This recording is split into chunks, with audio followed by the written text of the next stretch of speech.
Good morning, everybody. We're going to get started here. Welcome, everyone, to the Atlantic Coastal Cooperative Statistics Program Coordinating Council meeting. We've got a couple important things on the agenda today. So we'll call this meeting to order and take care of the first couple of items on the agenda here. The first being the agenda. Are there any modifications, edits, deletions to the agenda that anyone would like to make? If you do, please raise your hand. Not seeing any hands around the table. Any hands online? Jeff, can I look to you for the? You may, and no hands up. Okay. No hands online. Thank you. No hands online either. So with that, I will look around the table to see if anybody has any objections to approving the agenda as submitted. Please raise your hand if you have an objection. Seeing no hands around the table and assuming no hands online as well, we will consider the agenda approved as submitted by consent. Next up are the proceedings from the August 2023 meeting. Are there any edits, deletions, corrections to those proceedings from anyone on the coordinating council? Seeing no hands around the table. Any hands online? No. No hands online. So I will ask the question again. Are there any objections to approving the proceedings as submitted? Please raise your hand if you have an objection. No hands around the table. No hands online. So we will consider the proceedings approved by consent as submitted. Next up, we've got public comment. A few folks in the room back there. Is there anybody that wishes to make a public comment on anything that is not on the agenda? Okay, not seeing any hands in the audience here. Anyone online with their hand up? No hands online either. So we will consider that our public comment period. And so with that, we'll move on. Oh, Jeff, okay. I was going to move us to our next agenda item, which is consideration for approval of the FY 2024 ACCSP project and administrative proposals for funding. So we've got a presentation that we'll work our way through just to give you something to think about as we're, when we start to think about motions and things like that, it might be best to split the motions up. So we've got a couple of buckets here, right? We've got the administrative proposals, we've got maintenance proposals and new proposals. So it might be most succinct to kind of tackle those one by one with individual motions. So just be thinking about that as we're going through the presentation here. And I think that'll keep things orderly when we start to take action on these. So with that, I will go ahead and turn it over to Jeff first. So Jeff, whenever you're ready. Thank you, Mr. Chair, and good morning on this beautiful day in Beaufort. Before I hand it over to Julie for the presentation on the funding, I did want to note there's a few extra dimensions to the funding this year and the options. So I'm going to take a moment to frame those just to make sure that we've covered that.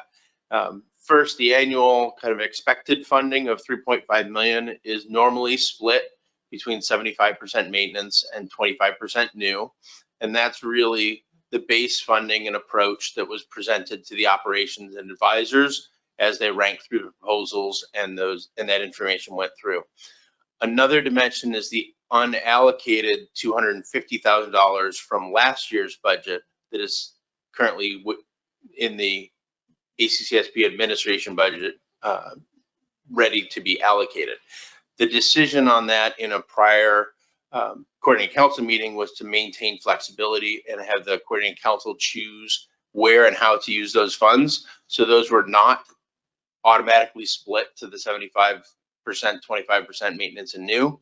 And those are up for discussion. Those other funds are up for discussion. The advisors and the operations committee were given advice to provide recommendations on how to use those funds that would be useful to the coordinating council, but ultimately the decision on what projects get funded with the unallocated funds is of course up to your discussion and action today. So I just wanted to make sure that it was clear. The rankings exist in the order and recommendations that they are.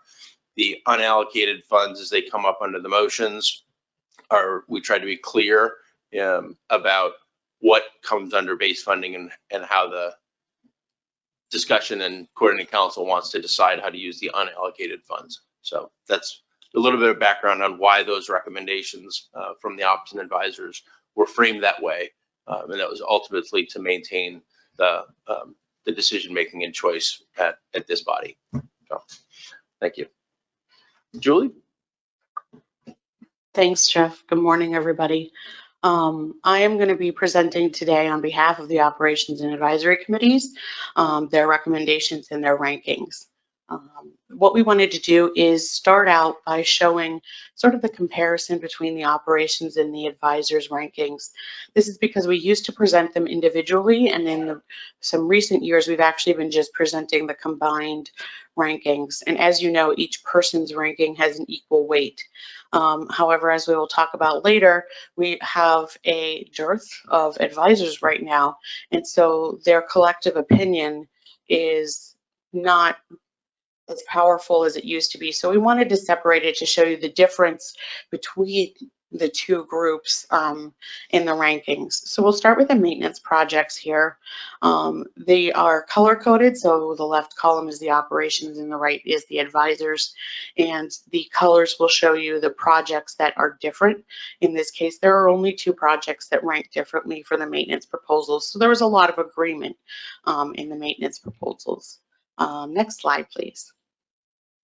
For the comparison, for the ranking of the new projects, there was a lot more difference.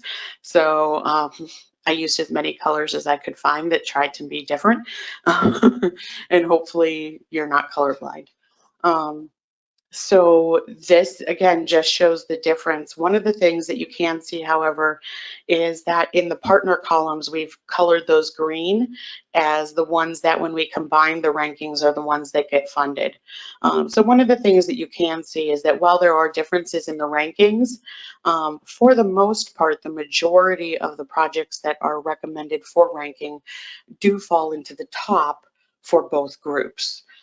So despite there being differences between the groups and some of the projects falling a little bit lower than other projects, for the most part, there is agreement between the 2 groups. But we did want to give you the visual of this so that you could see the difference between the operations and advisors. Next slide, please. So as Jeff mentioned, we usually start with a 3.5 million. There's been a fin increase, which is a little bump up, and that's become fairly standard. So we've gone ahead and put that in there now. So that makes it 3.53 million. And then we also have, as Jeff mentioned, the 250 from the 2023 unallocated. So that leaves us 3.78 million as the funding available. With the administrative grant, 7 maintenance proposals and 9 new proposals, the total proposed funding was 4.76 million. So obviously we don't have enough money to fund everything. So there are going to have to be some hard decisions made today. And I know that the operations and advisors also spent a considerable amount of time and thought in putting together their recommendations because they know that not funding things is always a struggle. So we're looking here, and it's called average ranking, but it really isn't an average of the operations and advisors. Again, it's a combined ranking of the maintenance projects. And so what you can see is that the top 6 projects are ranked and green and would be and are proposed for funding. And then the Rhode Island project on the Welk research fleet would not be funded based on the amount of funds available and also the recommendations of the operations and advisory committees.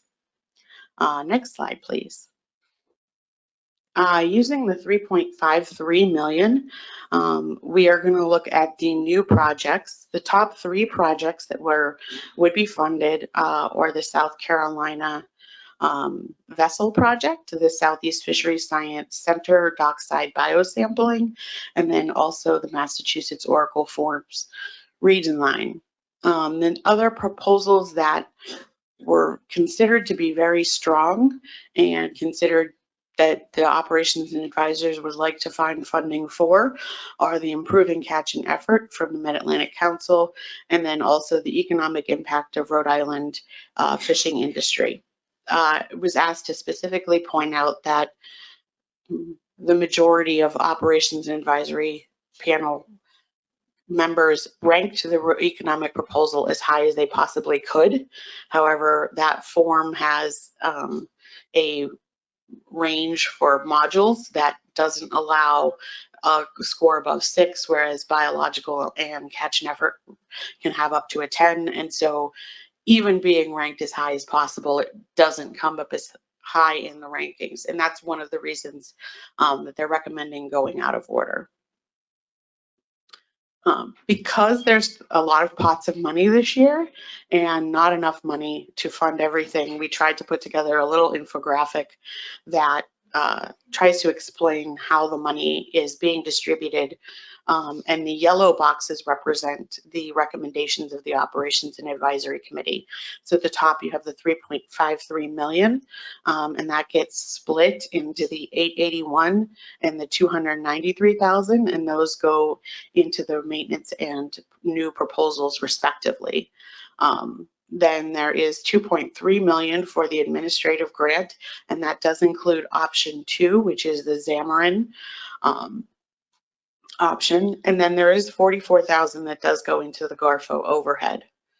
From the 250,000 unallocated, 65,000 of that is going to go, or is recommended to go into the maintenance projects to fully fund that 6th project. And then the remaining would go toward the top 3 new proposals. Based on what the new proposals get from the 3.53 and the 250, they can fund the top 3 new proposals, but then in order to fund those last 2 that were highlighted in orange, there's only 130,000 remaining funds, and the recommendation is to try to fund the Mid-Atlantic Council Tallfish and Rhode Island Economic with those remaining funds. So I'm just going to walk through the recommendations as they were outlined by the Operations and Advisory Committee. So for the administrative grant, they want to fully fund the base budget and include option 2. They felt that option 1, while it was important, that those funds could be used this year elsewhere, and that option 1 could be presented again potentially next year. For the maintenance projects, the recommendation is to use a portion of the 250K, which you saw on the infographic on the last slide, to fully fund the top 6 maintenance proposals, but to not fund the 7th project, the Rhode Island whelk. Their reasoning for that is that that species is not in the top quartile of the biological matrix. For the new projects, they want to use the new project bank and the remaining portion of the 250 carryover to fund the top 3 new proposals. And I had listed those earlier. Again, they felt the 2 projects that were below, which were the Mid-Atlantic Council Tallfish and the Economic Impact in Rhode Island, are both seen as valued, and the committees recommend that they both be considered for funding. The Tilefish project is the next highest ranked project, and the economic project was again ranked as highly as possible given the range for the program priorities. There is that early funding that Jeff mentioned earlier as well, and the committees recommend that the early funding be used for option 2 in the administrative grant and for the South Carolina DNR project to add HMS fields to the vessel.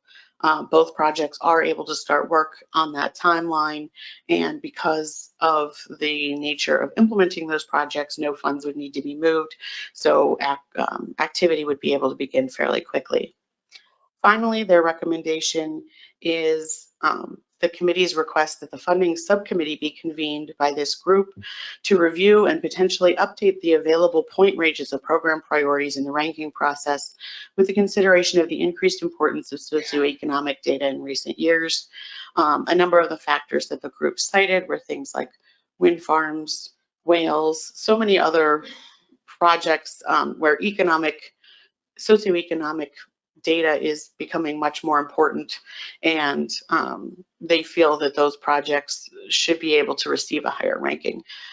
The funding subcommittee is made up of members of this group as well as members of the operations group. So in order to convene that, this group would have to charge that group to convene. And the next slide. As was mentioned earlier, it is probably potentially easiest on everyone's brains if we try to break this up a little bit as we make our recommendations. So I will pass it back to the chair for next steps. Great, thank you so much, Julie. Okay, let's start off with any questions for Julie before we get to work here. So any questions anybody has for Julie on the proposals or the rankings or any of that stuff? Okay, we'll let it get just a little more uncomfortably silent just to make sure. Seems like everybody's okay. All right. So I appreciate having this slide up before us here. So, you know, we've got a couple of buckets, and it will probably be easiest to kind of tackle them one by one to keep everything nice and clear. So we can start off, you can start off with any one of those that you'd like, but looking for somebody to offer some sort of a motion on what to do with the different proposals and the funding available. Yeah, so we're trying to be as helpful as possible here. So we have some draft motions prepared already. So no obligation, just in case it helps. Let's start with number one, if we can pop that one up. This will be, you know, consideration of the administrative grant. So here's a proposed motion we've got up here. If somebody would like to make that, it would be to move to approve the FY 2024 ACCSP administrative grant as the base budget, inclusive of the option to $50,000 for a total of $2,310,327. Anybody wishing to make that? I see John Carmichael on the back. Yeah, to get the ball rolling here, I'll move to approve the FY 2024 ACCSP administrative grant as the base budget inclusive of option 2, parenthetical $50K, for a total of $2,310,327. Excellent, thank you, John. And I have Erica Burgess with a second. So we've got motion made, it's been seconded. The seconder was Erica Burgess. Any discussion? Jeff, did you have something? Just a reminder, please use the microphone. Oh yeah, sorry. Yeah, make sure you're hitting your microphone. John, you had yours. Erica just sort of flagged me down, so just remember to turn your mics on.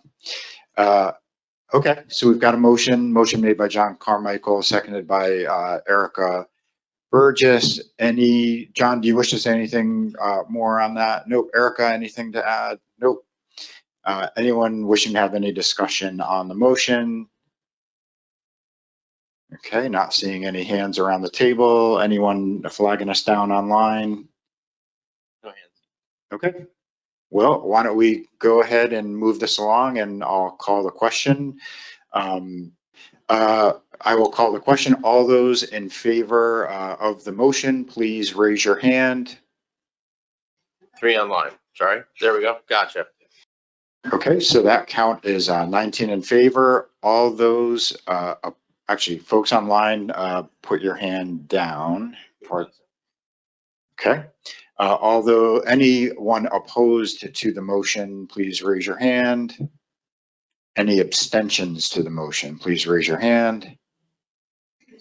And any no votes? Actually, can we have no votes in that coordinating council? Okay.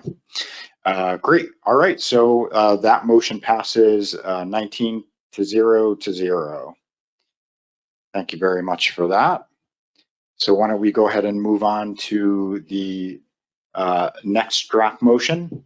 We'll go right down the list here. So number 2, which is the maintenance proposals. Okay, so we've got a draft motion up on the board and I got a hand raised. I think it's Brandy. Yes. Go ahead. So I move to approve the top 6 FY 2024 ACCSP maintenance projects as recommended by the Operations Committee and advisors, including $65,819 of the $250,000 carryover funds. Thank you for that, Brandy. Second by Ingrid. Okay. So we have the motion made by Brandy, seconded by Ingrid. I don't know your last names yet, I'm sorry. Salmon, it's pretty easy. Okay. All right, so we've got a motion, it's been seconded. Would either of you wish to speak further to the motion? Okay. Anyone else wishing to have discussion on the motion? All right, any hands online, Jeff? No hands online. All right, well, why don't we keep it moving along, and I will go ahead and call the question. So all those in favor of the motion, please raise your hand. Okay, thank you for that. Folks online, please put your hands down. All those opposed, thank you. All those opposed to the motion, please raise your hand. No hands in the room. No hands online. Okay, that's 0. Any abstentions? None in the room. Okay, so that motion passes 20 to 0. Thank you for that, everybody. We'll keep moving along here. Okay, so we've got a draft motion up here. You also could have an alternate motion if anybody wanted. So Dan McKiernan. Thank you, Mr. Chairman. Move to accept the recommendation of the Operations Committee with the modification of funding, both the Mid-Atlantic Fisheries Management Council proposal, improving catch and effort data collection from recreational tilefish anglers, and the Rhode Island DEM proposal, the economic impact of Rhode Island's fishing industry per the agreement that these 2 entities reached to alter their funding request to not exceed the new proposal allocation. And I'll speak to that if I have a chance. Thank you, Dan. It didn't make its way this way, Dan, so we'll get that so we can put that up on the board. Hang on a second, folks. Okay, thanks for that, everybody. All right, so we have the motion up on the board here for folks to take a look at. Motion made by Dan McKiernan. Any second to the motion? Okay, seconded by Renee Zobel. All right, we have a motion up on the board. It's been seconded. Any discussion? Dan, I'll come back to you. Speak to it? Yeah, please, Dan. Thank you. Sure. Following up on Julie's earlier comments or her description of the process, this proposal would have ranked higher, but not for the scoring system of the rankings in terms of priorities. The Rhode Island DEM study particularly has broad applicability. I can't tell you how many conversations that I've been in over the last 2 years with the industry members arguing with the wind developers, talking about economic multipliers. Too often, numbers are thrown around 3.5 to 4, but we know that an economic multiplier can vary amongst species depending on how the product is handled, et cetera. And I'm also pleased that the Mid-Atlantic Council has kind of stepped up and has offered to assist to maybe get these projects over the goal line. So I would really appreciate support on this particular motion. Thank you, Dan. Renee, anything to add? Sure. I mean, I can echo Dan's sentiments about the economic multiplier. We have a study done in 2007 that I reference people to all the time for our commercial fisheries. So incredibly important. After talking with our ops member, I completely understand the rationale behind moving this up. And I had the question talking to Bob over here, sidebar, about how these two projects were going to get funded if we voted them forward. So I'm pleased to hear that there's been some work in the background to fully fund both projects in a way that is manageable for them. Thank you, Renee. We also have a hand online, Brandon Muffley. Brandon, unmute whenever you're ready. Great, thank you, Mr. Chair, and thanks to the maker and seconder of this motion. I certainly support it. Certainly I support the council's proposal. We've spent a lot of time working on this and trying to increase engagement of our tile fish anglers and getting them to report. And I think it could, provide a lot of good information as the commission and the councils are thinking about mandatory reporting and some of our other recreational fisheries. So I think it could be really useful, and I wholly support the Rhode Island proposal as well. I think there's been some good economic proposals over the last few years that just haven't made it because of the way we have things structured. And so I fully support getting something on board for Rhode Island and supporting their project. And we have already had conversations with Rhode Island about how we could modify each other's proposals to, so that we could get the work done that we want to get done or that we need to get done, at least the core components of it. This is a little unclear. I guess you all are going to leave it to the council and the state of Rhode Island to work those numbers out. Is that my take on what this motion means? Again, we've already been doing that, but I just want to be clear in terms of how we're going to come to an agreement of what the funding number would be. But fully support the motion, and I appreciate the opportunity to comment. Brandon, thank you very much. And yeah, just to answer your question, so it's roughly 130K that is available for the two. And so per the letters, they both offered that, they would work to, adjust the numbers in a way that allowed both of the projects to work. Originally there was a number of like 30,000 kind of moving from one to the other that they thought they could both make work. So in any case, that's how that would work. They would just negotiate that knowing what the cap was, and both of them felt, under a couple of different scenarios that they could make their projects as effective with less funding by, dropping components that they could follow up with later or other things like that. So thanks for that, Brandon. Okay, we've got two more hands online.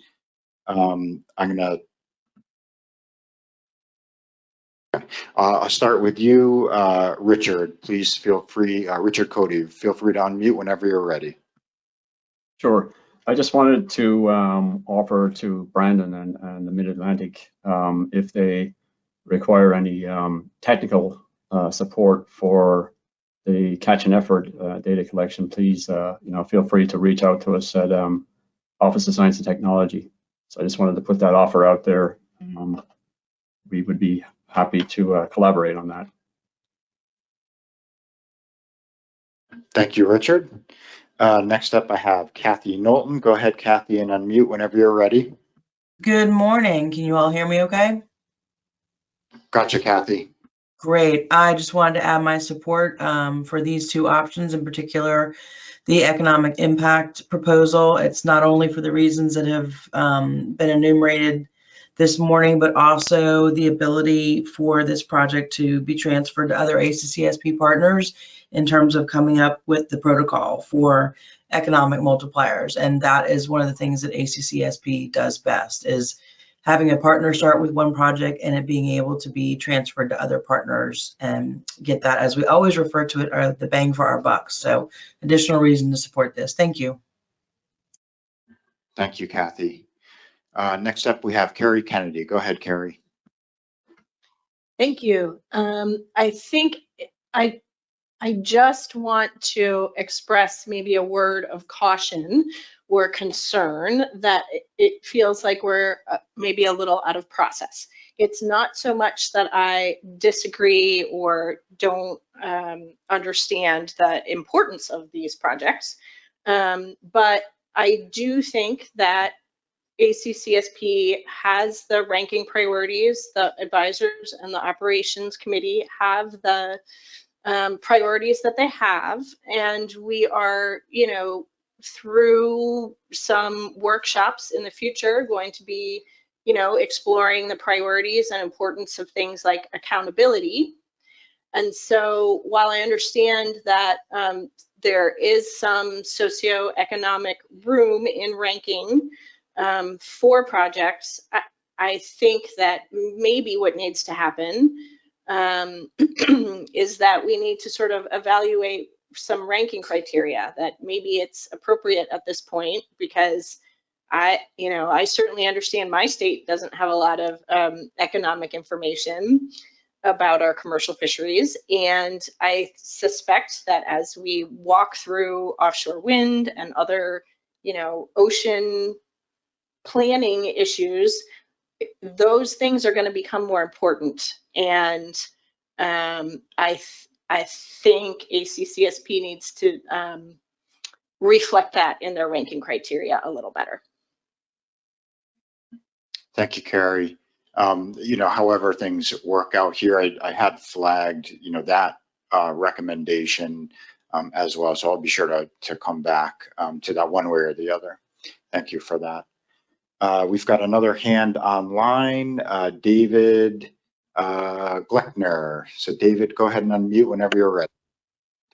Okay, I'm ready. Well, after what Carrie said, I can just say ditto. I think we have a process in place.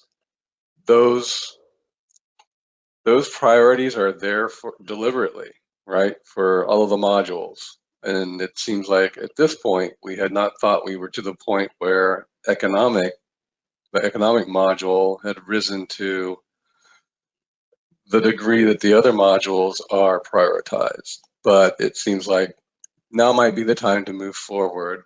And I think we will reevaluate those priorities. So I think that should take care of my issue I have with the economic survey or the economic project. The other thing I wanted to say is I wasn't real clear, but it sounds like Rhode Island and the council hadn't reached an agreement on how to split those funds yet, but it kind of reads like they have. So we might want to just be clear that they are going to decide how to split those funds. Thanks. Thank you, David. Any other discussion from folks? Bob, go ahead.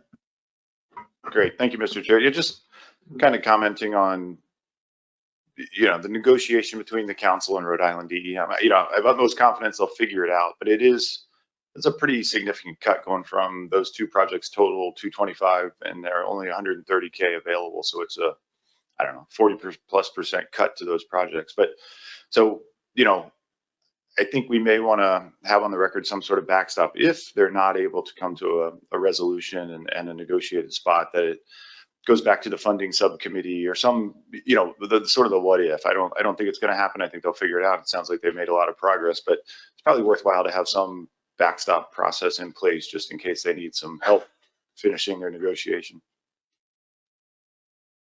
Yeah, thanks, Bob. Jeff, go ahead. Appreciate that, Bob. And I would just recommend we use the ACCSP leadership team as kind of a subset of the coordinating council to accomplish that task. Thanks for that. Sounds like a good resolution there. Erica, go ahead. Would you like, excuse me, would you like a motion to amend the current motion that's on the board? Okay, thank you, Erica. So I had the interpretation I just had of that discussion just a moment ago was that we didn't have to do an amendment, but I was wrong. So if you'd be willing to having an amendment that would, add on something to the effect of if an agreement can't be reached by the Mid-Atlantic and Rhode Island, that the decision will be remanded back to the leadership group, something to that effect. I wouldn't say it like that, but something better than that. Well, I don't promise better, but I'll try. So I would like to make a motion to amend to add a sentence at the end of the current motion that states if Rhode Island DEM and the Mid-Atlantic Fishery Management Council are unable to reach an agreement on how to split the funds, that the final arbiter would be the ACCSP leadership team. Great, thank you, Erica. We'll get that up there and cleared up a little here, so just bear with us. Okay, so does this look okay, Erica? Pretty close to what you offered. Great. So a motion to amend has been made by Erica Burgess. Is there a second to the motion to amend? Made by Megan Ware. Thank you, Megan. So we have a motion to amend up on the board. It's been seconded. Any further discussion on this motion to amend? No hands in the room. Anyone online? Okay. Dave Gleckner, go ahead. I just want to point out that we are saying in this amendment that if they are unable to reach an agreement, yet in the first, it says per the agreement, like they've already reached the agreement. So we may want to modify that to make sure that we're clear that an agreement has not yet been made on how to split those funds. Do you have a suggestion of where that should go, David? I'm just not clear on that part. So let's see. So yeah, I'm not sure how to reword it, but it probably should say something like the Rhode Island and the council will work to develop an agreement how to split the funds, I guess, or to alter their request. But as long as it just doesn't say the agreement. So the economic, let's see, instead of per the agreement. Yeah, I'm not sure where to go with it. Appreciate that. From a process standpoint, I'm thinking we may want to address the motion to amend and then ask Dan McKiernan if he'd be willing to just change the word two entities reached, change from reached to reach or will reach. And that way we can handle the motion to amend first, and then we're back to the main motion. And I think at that point, Dan, you'd be able to make a friendly amendment. That's fine, Jeff. As long as we're just clear that they haven't reached an agreement yet, it works for me. Thanks. So Erica, go ahead. So I suggest that there's no alteration that's needed. We're talking about two separate agreements here. They've already reached an agreement to split the funds. The second agreement is how they split the funds. So I think we're creating extra work. We can leave it as it is. I can live with that. Jeff can live with that. Maybe I'll look back to you, David, online. Does that sound reasonable to you? Yeah, that's fine. I think the motion to amend is clear that the agreement that I was assuming had been met has not been met yet. So I think that's fine. Excellent. Okay. Another hand online, Julie Evans.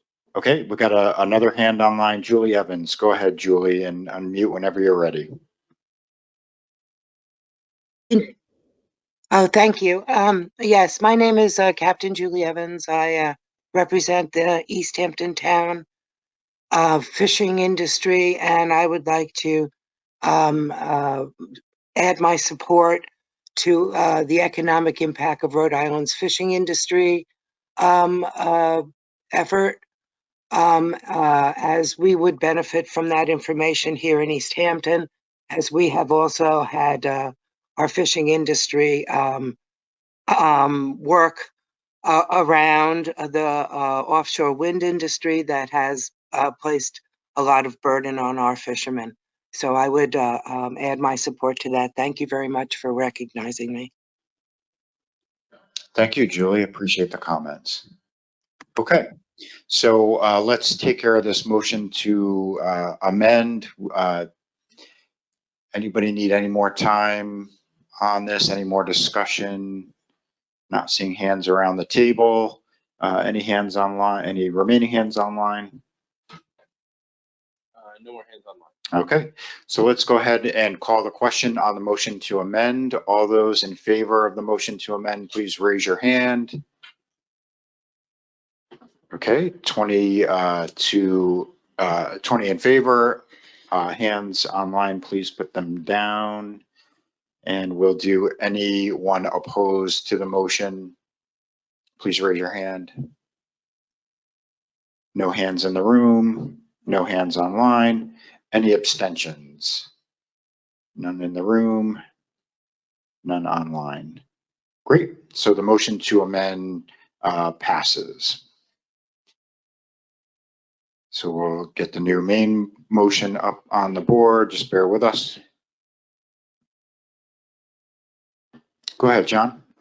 Just a process question. Is there any reason why these can't be done by consent without us taking a vote each time if there's no opposition? I don't know, I'm gonna look to my right. All right, thank you, John, for making us more efficient. As a geezer, you know, raising my hand all the time is getting tiring. Getting worn out. Sorry, John. We'll take it easy on you now then. Yeah. Okay, so we're back to the main motion here. The amendment has been, well, it's the main motion now. Any further discussion on this before we call the question? No one here in the room? No one online. So let's take John Clark's, actually. Okay, sorry, I was just checking.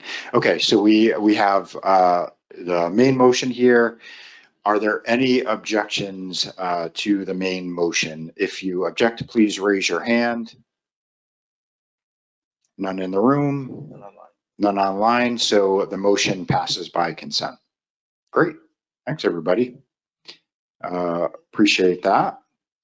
So with that, we can move on to the final motion here. Okay, this one had to do with the early funding. So, yeah, there it is. Okay, so we have a draft motion for folks to consider. The draft motion here is to move to approve early funding option November 2023 be used for option 2 of the administrative grant, that $50,000, and for the new South Carolina DNR project to add HMS fields to VESL on the order of $112,900. So there's a draft motion. Anybody wish to make that motion? Motion made by Erica Burgess. Is there a second? Seconded by John Carmichael. Any discussion on the motion from anyone? No hands in the room. Anyone online? No. Okay. So why don't we try the John Clark method here again? Are there any objections to approving this motion? If you object, please raise your hand. No hands in the room. Any hands online? Okay. Motion passes by unanimous consent. Thanks, everybody. All right. Before we move on to the next item, I just wanted to get back to, there was a recommendation for some tasking to the funding subcommittee. There was some discussion about the economic data. I think it would hold for some of the social science stuff that may be needed moving forward. And so I wondering if anybody wants to speak to potentially tasking the funding subcommittee. I don't think we need to make a motion here. I think we can just make the request to, take up that recommendation of the ops committee if anybody wishes to. So I just wanted to remind folks that that was kind of in the information that we received. So back to the board. Anybody want to make a comment on that? Yeah, Carrie, go ahead. Yeah, I'm happy to make the recommendation that they need to reevaluate and consider boosting socioeconomic and accountability in ranking. Great, thank you, Carrie. So not a motion here, just a request made. Anyone else wishing to speak to that? Erica, go ahead. Thank you, Mr. Chair. I was very excited to see this brought up in the ACCSP briefing materials for this meeting.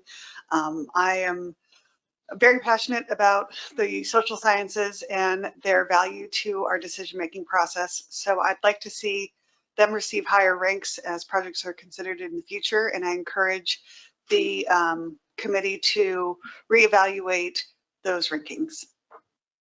Excellent. So a couple of folks in favor of some tasking to the funding subcommittee. Anyone else wishing to comment? Any hands online?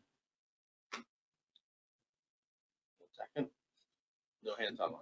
Okay. So now we've added Dave Fleckner. Okay, David, go ahead. I was just going to lend my support to revisiting the priorities. I think it's about time.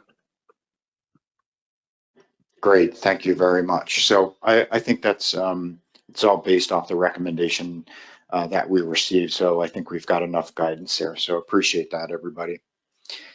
Okay, let's move along here. And the next agenda item that we need to tackle is consider approval of SciFish policies for ACCSP's citizen science mobile application. So we had kind of a little preliminary meeting a month or so ago where some of the information was introduced and you've had some time to think on it a little bit. And so here we are to kind of make the final call here. So with that, I will turn it over to Julie to take us through a quick presentation. So Julie, whenever you're ready. Thank you, Mr. Chair. Okay, so what I want to do today is just talk about the SciFish policies. We're going to do a little bit of a shorter version than we did in August, but if there are any questions, we can definitely go back and answer them. So we do want to start out by thanking the SciFish Organizing Committee. They've been working on this project for about 3 years now and putting together the applications that exist and in doing the beta testing and a lot of writing for creating the policies that you got in your materials. So thank you to everyone from all of these organizations that participated in this process. Next slide, please. So an introduction to SciFish is that it is citizen science is evolving and it is a very potentially powerful tool for better understanding fish populations. Citizen science is a tool that's even been mentioned in the Atlantic recreational priorities. There's a growing interest in citizen science to supplement data collection. And so the development of SciFish, which is not just the mobile application for collecting the data, but also the project builder where folks can build their project, will help support capturing and sharing information on the Atlantic coast. So our long-term goal is to develop the citizen science mobile application, the project builder, so that you can easily create a customizable application. This will remove the need to develop standalone applications and will help to standardize the data. So some of the drivers of this are to reduce the costs needed for each of the individual projects by removing the need to develop software for each project, reduce the time to create applications from the ground up in getting a project going, and increase the consistency in the data fields and data structure. One of the things that we did want to sort of reemphasize is that this doesn't necessarily make projects free. There are other costs to standing up a project that are part of your outreach and other aspects of the project. So even though the software is potentially free, it just reduces the cost of projects. It doesn't eliminate them altogether. So moving on to the SciFish vision and mission, these are stated in the policies. And again, this is about standardizing the data fields, centralizing the collection of data. Therefore, those data are more available for science and management. And by giving a flexible project builder platform, we minimize the costs and resources needed for more projects. Next slide. So we wanted to note a few of the additions and changes that have been made since the August meeting. Based on the recommendation from this group, we did add language that the SAP, which is the advisory panel, that group is going to be will bring in a consulting expertise as needed. We did specifically note statistical skills in that language. We did also add language about account creation in the policies itself. And the privacy policy link, which previously was not an active link, is now does link to a website with privacy policy. So SciFish administration and oversight, it will be administered through the ACCSP. And the primary oversight will be by the SciFish Advisory Panel, or SAP. This is a new group within the ACCSP. Next slide. So the role of the SAP will be to draft and recommend the SciFish policy updates as they are needed, and then to oversee and implement the SciFish application process, which I will talk briefly about in a minute, and then also to coordinate and review SciFish project updates. We feel it's very important to make sure that we are checking in with the projects that we have to make sure that they are maintaining the standards and doing the things that they said they were going to do in the applications. So the approach for project development is that we are focusing on data collection for marine and diadromous fisheries on the Atlantic coast, specifically filling data gaps or data deficiencies that have been addressed by research needs. Oftentimes stock assessments recommend research or data collection, and this is a place to fill those gaps.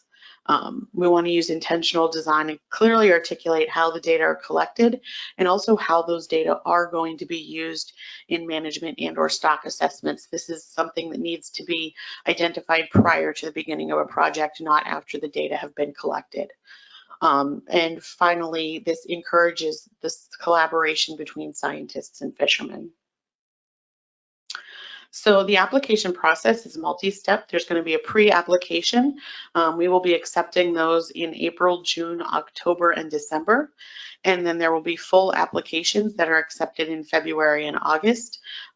These are designed to coincide with other funding opportunities so that as you get funding from another source, you can then step through the SciFish application process and use that project builder rather than developing software on your own.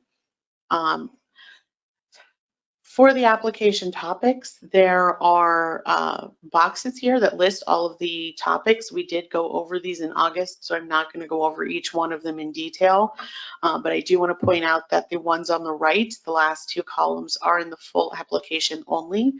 The pre-application is designed for us to get an idea of your project, and once you are approved through the pre-application, then you will be allowed to submit a full application. And so at that time, the application is a little bit more intensive, and we will ask for things like the data management plan, volunteer training plan, and communication plans, which indicates to folks that they should have those.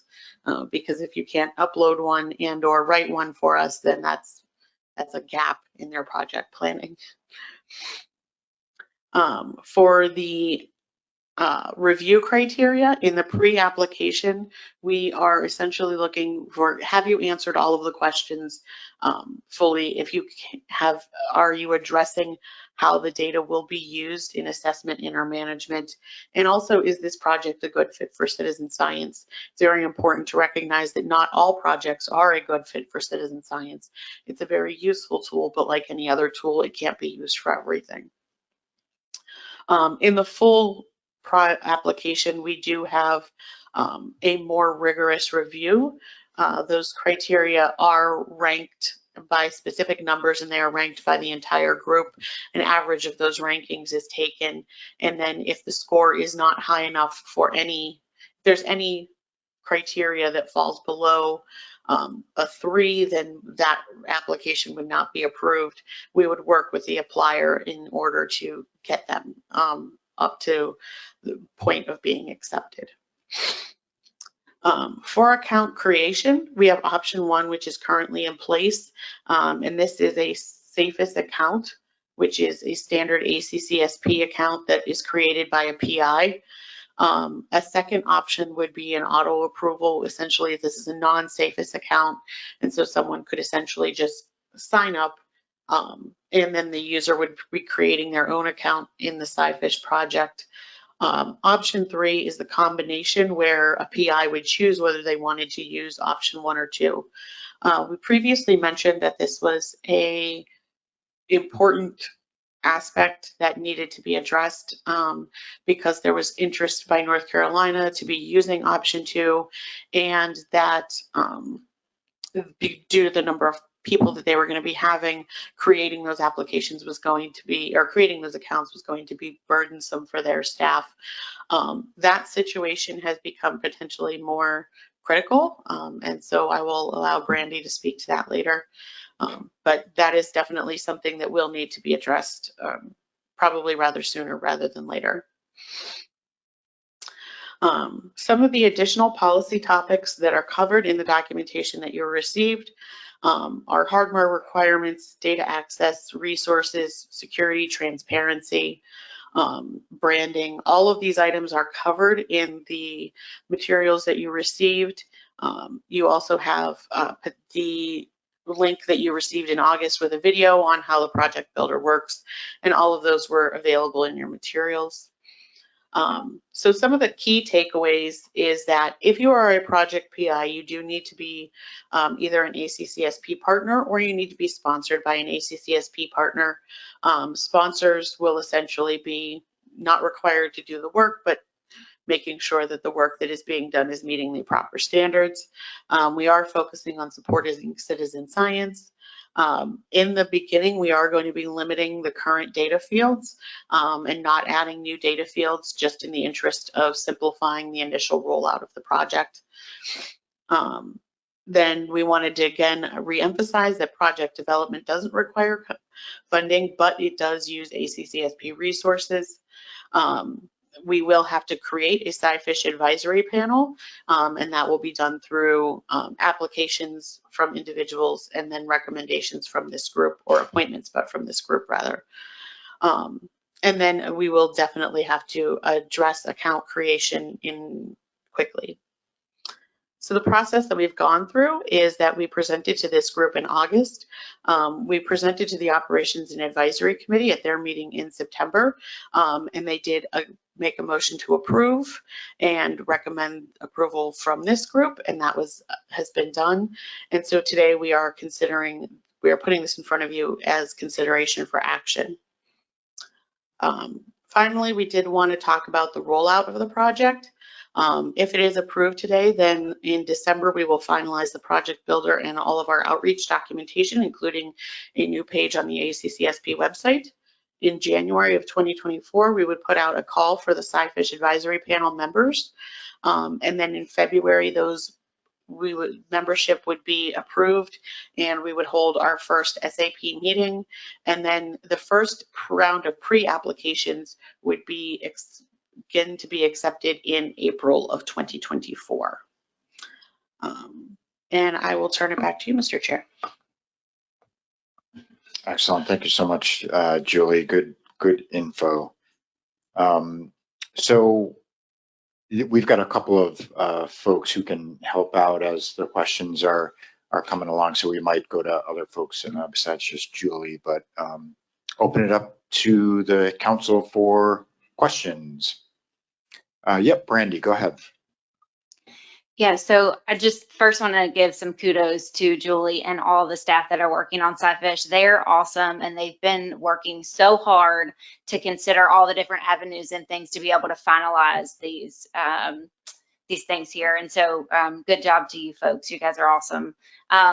One thing that Julie kind of mentioned a little bit earlier was the option 1, option 2, and option 3 for being able to create, option 1 being to create the accounts and option 2 of not creating accounts. The direness that Julie was adhering to was that North Carolina just last week had legislation passed that requires mandatory reporting of 5 species in North Carolina, which is like, oh my gosh. So there is some expectation that that reporting would be through a smartphone app, which is right up this alley here. But we haven't made any decisions on how we're going to move forward with that, but it would be extremely important to put a lot of eggs in the basket of making sure that we can build in the flexibility in SciFish to be able to have the option to not require every person to create an account. If every person in North Carolina that fishes, millions of anglers have to report to an app, it's just not possible for us to be able to create an account for every single person. So the ability to have options when you come into SciFish, to have a project in there, to be able to do something like that is really what we would love to have. And I think that other states would be able to benefit from that as well. Thank you, Brandy. Any response, Julie or Kathy or Julia? I would just say that we are, I think, in the SAP or in the SciFish organizing group. I think a lot of those folks may roll over to the SAP, but we are very aware of that. And so I think that moving to option 3 is going to be the desired path forward, especially because there are projects such as Release through the South Atlantic Council that do like the ability to be able to connect with each of their users and do that outreach. And so by having that need to create the account through them is actually an important aspect of their project. And so I think that because there are varying needs, option 3 is likely going to be the necessary technology moving forward. Thank you, Julie. Yes, John, go ahead. Yeah, it's great to see this coming to fruition. You know, it was an idea a long time ago to develop a tool like this. So it's really awesome the work that you guys have done getting it this far. I think it's interesting hearing from Brandy with the idea of using this for something that's mandatory reporting, because I think out of the gate that sort of puts us in a thought of, what really is the purpose of SciFish. The vision says it's citizen science. And, we've always tried to separate the idea of citizen science and people doing things voluntarily from mandatory catch reporting, the kind of stuff that's covered by things like the vessels and the e-trips and that sort of thing. So, I think it's great to have the tool, but I do think it could be perhaps a challenge for, fitting something like that into this framework, because, once you make something mandatory, you're kind of changing the game of fishermen. And one of the goals of citizen science is to keep it voluntary and let people help us fill data gaps. So, it's going to be interesting to see where this goes. And I think we do need to resolve the idea of creating the accounts, because one of the values of having there has to be accounts, obviously, and it's got to be efficient. If you get thousands of people, I can imagine, seeing what it takes to deal with a few people, that is going to be a challenge. So we should try to work that out and find something that makes sure at the end of the day, we do still have that ability to have useful account information, and we can track the fish throughout the system, because that's been a hallmark of the ACCSP process. And I think it's really important to making sure the data you use are using and get in these programs can be put in the context of all the other data collection programs that are out there. Because that's always been the challenge of kind of one-off things and studies that people do. If you can't take a bunch of measured fish and know whether or not they're duplicates of a MRIP sample or a TIP sample, then you get into the assessment world and it's like, well, I can't necessarily use those fish. So the beauty of what ACCSP has done is to let you know you can use those fish, and I can put this fish that was reported and released in the context of a TIP sample or an MRIP sample, et cetera, you know, and know where this fish fits into that greater pool of stock assessment data. So as long as that part's preserved, I think, you know, it's fine to have some flexibility in how, you know, individual entities come up with creating accounts. Appreciate the comments, John. Any response, Julie? Okay, just wanted to check. Brandy, go ahead. Yeah, I just wanted to respond to John's comments. And so even if SciFish is not the vessel for mandatory reporting, it would still be nice to be able to have the technology built into a system to be able to go to something, even if it's something outside of SciFish, but having it in SciFish for other projects that would be voluntary would be beneficial to other people as well. Excellent. Okay, we got one hand on the line, and then I'll come to you, Marty. So Richard Cody, go ahead. Yeah, I was just wondering if Julie could speak a little bit to data access. You know, we've talked a lot about the setting up of accounts and so on, but maybe you could elaborate a little bit on how that might work. Go ahead, Julie. Sure. So right now the PIs automatically have the ability to look at their data and manage it in the data warehouse interface. And then as with any other data, ACCSP is acting as the stewards of these data, and the PIs are the owner of the data. And so if you are interested in access to the data for any project, you would need to contact that PI, and if they give you that approval, then we would allow you to see those data through the data warehouse application. And so part of the outreach will be a website that has a list of all of the projects and a little bit about each of those projects, so that anyone who's potentially interested in data could at least see those projects listed on the website, and also the PI contact information so that they could initiate that process. Thanks, Julie. Richard, any follow-up? No, that's great. Thank you, Julie. Great. Marty, go ahead. Thanks, Mr. Chairman. Thanks, Julie, for the presentation. Just a question about the advisory panel. The call is going to go out in January. Can you give some more insight on what you're looking for, the size and makeup? You know, who are we when we put that call out? What are we looking for? Yeah, we're looking for a group of approximately 8 to 12 people. We would like as much variation as possible in terms of regional representation. In our previous presentation, we did have a slide where we are looking for someone from each of the primary regions. We want state folks, we want federal representation. We would like to see an ops member and a coordinating council member on there, as well as an advisor. We are also looking for one staff member to be on that group. So we are looking for a range, but we recognize that, you know, if you're an ops member and you also happen to be from the Northeast, you can wear both of those hats to check those boxes. And what we will do is we will be putting out an announcement at minimum through the ACCSP's monthly committee newsletter, and then potentially through some other avenues, soliciting applications, and then this group would make appointments to that SAP. Okay, thank you, Julie. Great. Other discussion, questions, anything? John. Thank you, Mr. Chair. This is more just curious about North Carolina's mandatory reporting. Besides the logistical nightmare, how is it going to be enforced? Good question. I figured as much, but I just wanted to ask.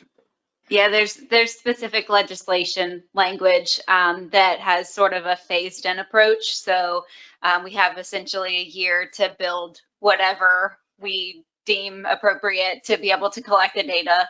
And then after that year, we start with verbal warnings.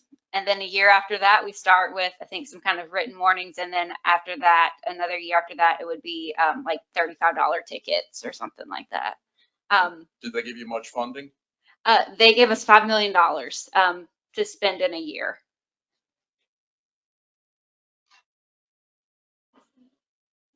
Great, thanks for that. There's no hands left around the table. Anybody online? Online. Okay, so this is an action item. What we are looking for is some sort of a motion, potentially to, approve or whatever else you might wish, but we are looking for some action here. We have a proposed motion up on the board if anybody wishes to make it or start there and modify it. Or John, go ahead. Yeah, I think this is good. So I'll move to approve the SciFish policies and the launching of the SciFish project builder and application. Thank you, John. So the motion's been made by John Carmichael. Anyone wishing to second that? John Clark seconds the motion. Get that set up.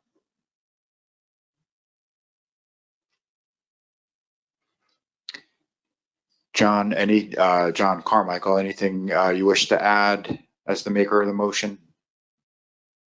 Yeah, again, just to recognize the years of work that have gone into this, and seeing this as a flexible tool, and maybe this is just the start of the type of work that we can do here with these types of things to be more efficient. And not years ago we spent a lot of money building one-off apps, so it's nice to see this get to this point.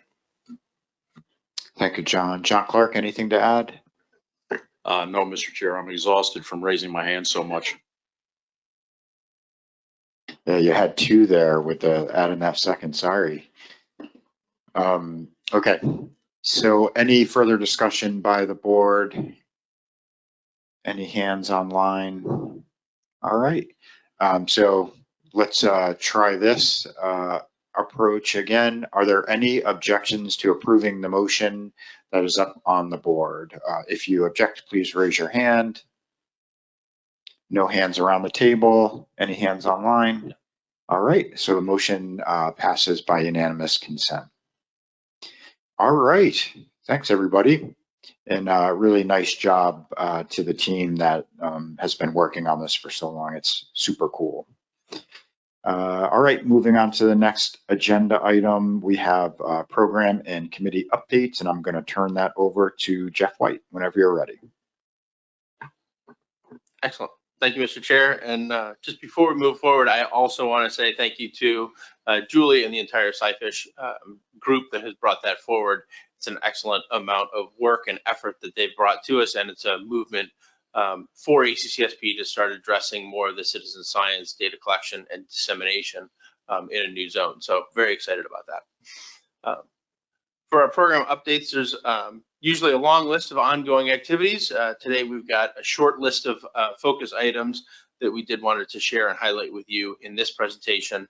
And so the first one is just a quick point that, go ahead, Madeline. Thanks. The ACCSP is now fully staffed. We added Sky Thomas to the data team in July.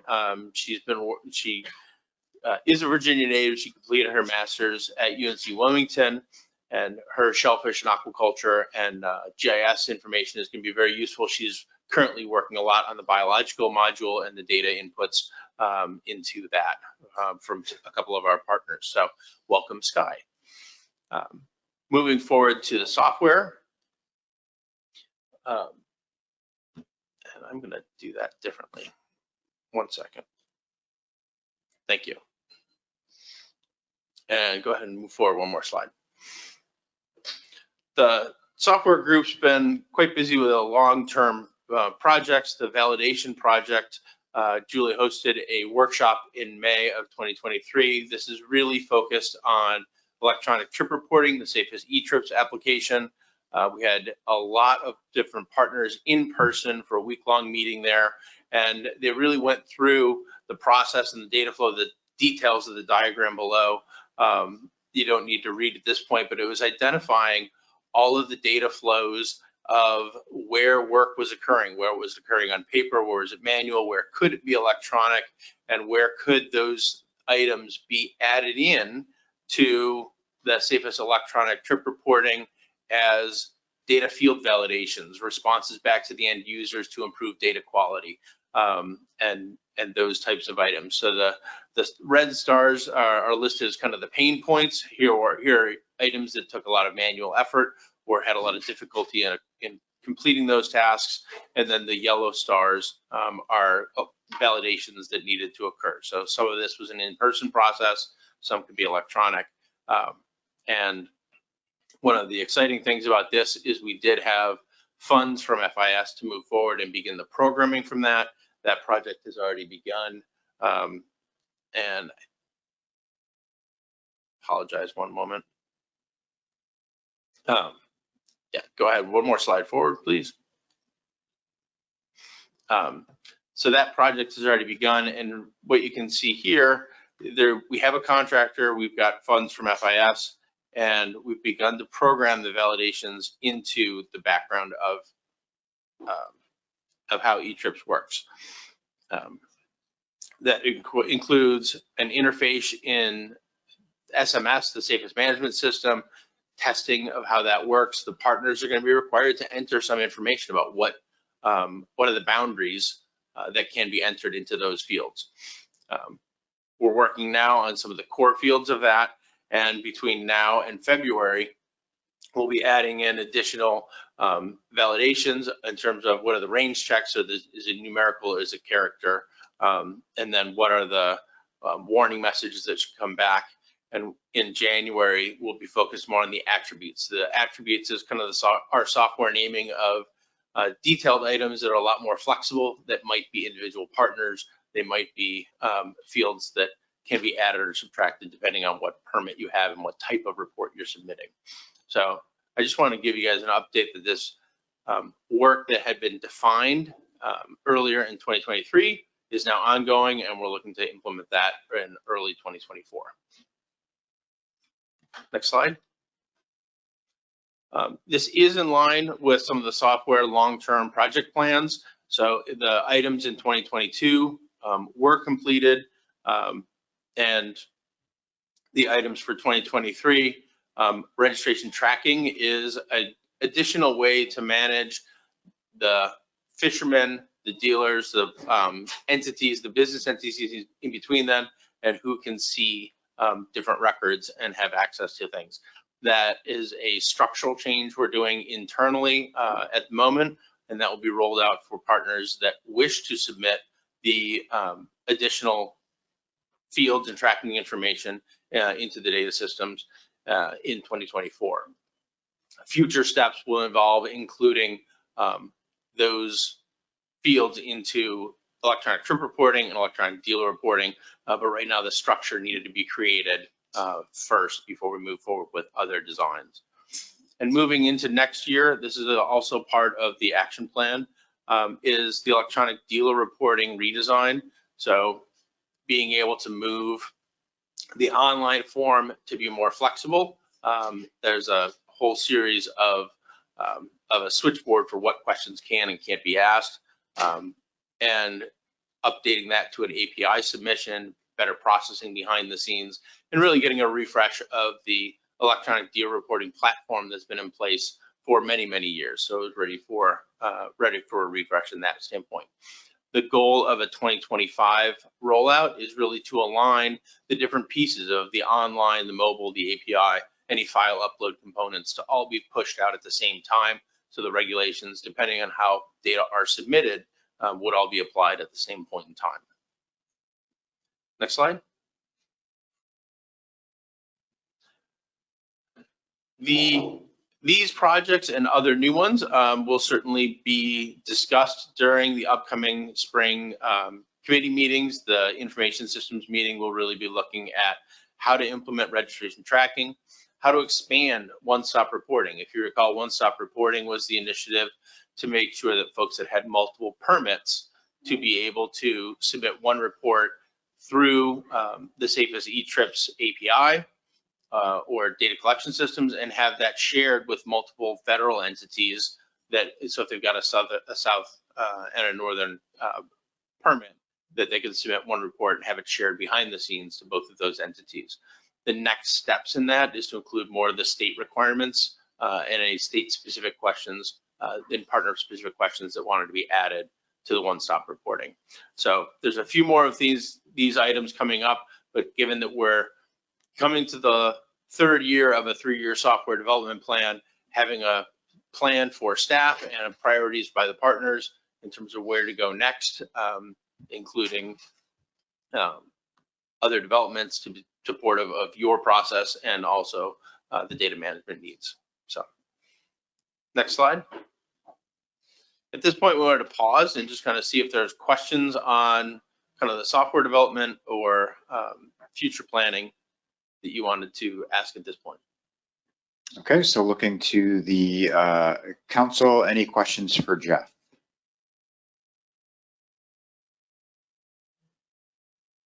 Not seeing any around the table. Okay. None online. Okay. Great, then we'll keep moving. Keep moving along. Thanks, Jeff. Next slide, please. The next slide is really about the work that's been done by the biological and bycatch committees. They had historically had some metadata inventories, what programs exist. Go ahead to the next slide, please. And last year, they had tried to move from an older Excel spreadsheet format to actually having a database version that is searchable by end users. That was developed and deployed in the spring of this year. And the committees were able to go in and over the summer add partner-specific programs and make those available via the ACCSP data warehouse and on the website. Pardon me. And so at this point, there are 78 projects that have been populated that cover 56 species. So going from an older kind of static form, they can certainly add more information as it comes available. But if people are interested in, what biological data collection programs exist for my favorite species in my favorite area, you can go into this tool and have a quick reference of what are the programs, who are the contact points, when did it start, what are the types of data collection that are occurring. So it doesn't have all the detailed information included here in terms of the actual data rows, but it does have a reference point to what programs exist over time. So we're rather excited to get that one out. Next slide, please. I got excited and covered this already. But it does include additional things, the sampling methodology, the primary contact information. So no new information. I think we've covered all this, but the exciting part is really the centralized catalog that people can search online. Next slide, please. This is just a quick screenshot of what it looks like. So when you're into the non-confidential data set over on the left-hand side, the menus of the ACCSP data warehouse, there's now a new item that says bio and bycatch. It shows a searchable set of inventories and programs that exist. And when you highlight a particular row, as I identified in yellow, it gives you more information about that down below. Next slide. I think we're going to keep moving. We don't need, at this point.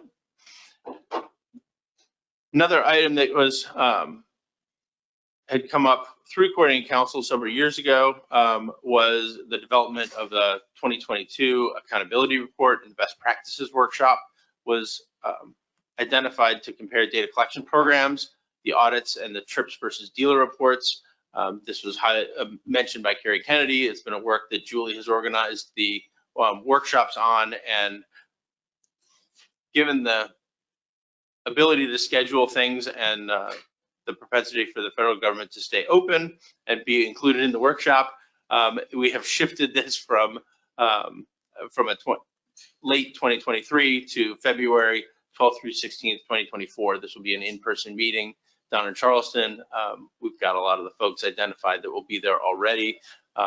Really excited to get the process flow laid out. What are the important activities that are going to occur? And really how to combine and improve data quality and accountability between systems. And I think our next slide goes to a little bit more of an infographic on that, so go ahead.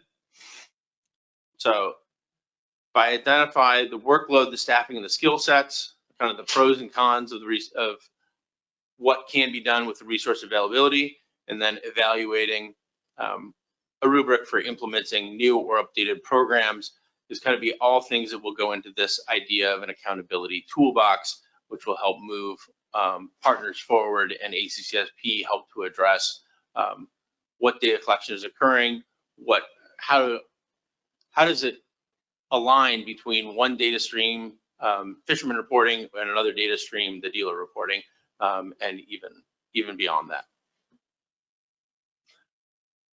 Before we go further, Julie, did you want to add anything at this point? Okay. And then we had planned to kind of be quick here, and so moving forward, the next slide. Wanted to highlight that at the Option Advisors meeting, we did hold advisors elections. Dee Lupton, welcome as a new advisor this year. We're excited to have her on. Was voted in as chair, and Fran Karp will be vice chair. And we want to also extend thanks to Ellen Goethel for her commitment, her energy, and her always point on observations of the process and being able to move things forward. So thanks all for that. The next slide is really a call to action for all of you. Our advisors, as Julie pointed out earlier, as a group that has been shrinking, there are currently 6 listed here, but 1 member does, I believe, needs to drop out. So we're down to 5 active advisors, and really would love to have each of you consider new advisors to be participating here. Could be recreational, commercial, data associated, any of those zones, but to have greater partner participation on the advisory group would be fantastic. And we'd love to have you guys think about who you can appoint and get them appointed so that they can be active in 2024. And that's the end of the highlighted points for the program update. We can go one more slide. We're gonna allow point for questions, but also I did want to note where the 2 rather important things related to ACCSP would be the MREP fisheries effort survey session that begins at 10:45, and also a lot of the items we've talked about in future planning in 2024 are part of goal 3 in the action plan, which is being presented tomorrow during the business meeting. So with that, we'll stop and ask for questions. All right, thank you so much, Jeff. Way to cover a lot of material in a very succinct way. So questions from anybody for Jeff on what he covered? Looking for questions online. Yeah, anyone online? Okay. All right. Last call. No questions or comments for Jeff. Looks like none, Jeff. So thank you very much. Appreciate that. Anything you want to add there? We're good. Thank you, Mr. Chair. All right, so that was our last main agenda item. We're on to other business. I've not received any requests to add anything under other business. Just a quick scan around the table to see if anybody has second thoughts about that. Not seeing, I know John Clark's not going to raise his hand. So I think we are ready to adjourn. So can I have a motion to adjourn from somebody on the council? John, I'm going to count that. So John, with the motion to adjourn, can I have a second? Thank you, Marty. Any objections to the motion to adjourn? Seeing none, we are adjourned. Thanks, everybody.